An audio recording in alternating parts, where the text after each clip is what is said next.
ఎంతసేపు గత ప్రభుత్వం చేసిన దాన్ని ఆపాలనో కోడిగుడ్డు మీద ఈకలు బీకినట్టు ఈకలు బీకాలనే ప్రయత్నం చేయడం మానండి. ప్రజలకు వైద్యం అందాలి, పేదలకు మేలు జరగాలి.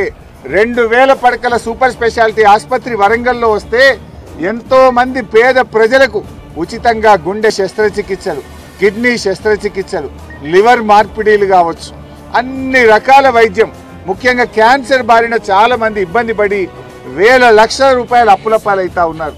అటువంటి పేద ప్రజలకు హైదరాబాద్ నిమ్స్లో ఎలాంటి సేవలు అందుతాయో అట్లాంటి అత్యాధునిక ఆధునిక పరికరాలతో అన్ని రకాల వైద్యం వరంగల్తో పాటు ఉత్తర తెలంగాణ ప్రజలకు అందాలని కేసీఆర్ గారు ఎంతో దూరదృష్టితో చేశారు. ఈ రాష్ట్రాన్ని 50 ఏళ్లు కాంగ్రెస్ పాలించింది, 16 ఏళ్లు తెలుగుదేశం పాలించింది. 66 ఏళ్లలో ఏ ప్రభుత్వం కూడా ఆలోచించని విధంగా కేసీఆర్ గారు వరంగల్లో ఇంత గొప్ప ఆసుపత్రిని తెచ్చే ప్రయత్నం చేశారు.